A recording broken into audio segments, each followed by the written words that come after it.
Est-ce que quelqu'un souhaite prendre la parole, témoigner, poser une question, interagir? Sur du vocabulaire.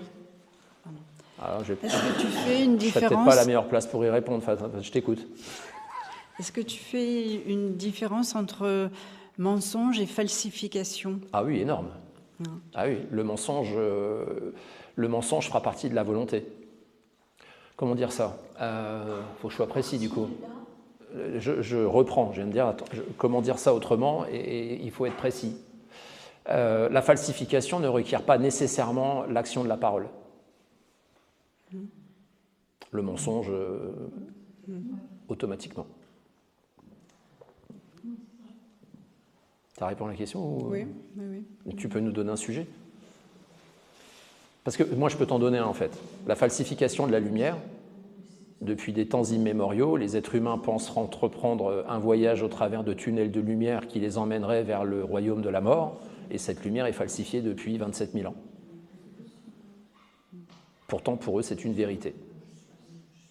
Par contre, la connaissance de la falsification fait tomber le mensonge. Donc la falsification va être un vecteur de vérité à un moment donné. Le mensonge, toute vérité à un moment donné finit par apparaître, mais il faut bien l'expérience du mensonge, la falsification, pour pouvoir comprendre en fait quel aura été le cheminement. Et finalement, qu'est-ce qui éteint le mensonge? La lumière de la vérité. La falsification, elle restera dans H3, dans le réservoir des manipulations,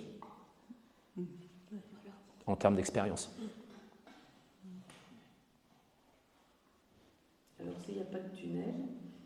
J'ai pas dit qu'il n'y avait pas de tunnel, j'ai dit que la lumière dans le tunnel était falsifiée. Ok. Alors à l'échelle où tu nous envoies, je pense qu'en plus Marie-Christine l'a bien perçu, nous sommes à l'échelle cosmique, et donc la falsification est une technologie. Le mensonge sort de la bouche d'un être humain. Si on a cette falsification, ça veut dire qu'elle a été importée. Induite. Ouais. Technologiquement parlant. Voilà, elle a été mise dans notre énergie, dans notre être. Et en fin de compte, quelquefois, je pense, quand on dit quelque chose, c'est forcément un mensonge puisque c'est falsifié derrière. Non, je ne me le pense pas. Une absence de vérité n'est pas forcément un mensonge. Oui, ça le devient lorsque la conscience s'exprime volontairement pour produire cette falsification par le verbe. Mais on peut se tromper. Hein. Oui. Okay. C'est autorisé. Mais bon, comme on a été mis dans un brouillard de... Oui, d'où la structuration de la conscience. Ouais. Nous avons ouvert notre stage par la structuration de la conscience qui ne peut venir que d'un état de concentration. Et cet état de concentration nous amène à découvrir la vérité. Quand on s'est trompé, on peut demander pardon. Ce n'est pas nécessairement un mensonge. Hein, moi, je fais vraiment cette grosse distinction. Vraiment, l'absence de vérité n'est pas forcément un mensonge. Ok. Voilà. C'est bien de le... C'est ce qui se passe dans l'histoire du temps. On réitère de manière automatique des absences de vérité. Par contre, il y a quelques inducteurs qui parfois...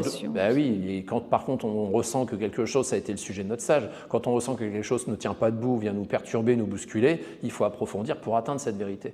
Au besoin, on fera marche arrière. Les points de restauration servent à ça. Historiquement, au niveau planétaire, c'est ce que nous sommes en train de faire. Voilà. Oui. Donc la désoccultation de l'information... il y a des sphères de mensonges qui ont induit la falsification.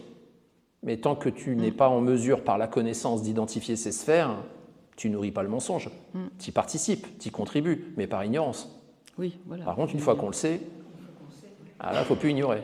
Il faut déclencher l'action. On sait. C'est ça. Parce que sinon, là, ça devient un mensonge. Et le nourrissement du mensonge. Et pour un être lumineux, alors là, je le souhaite à personne.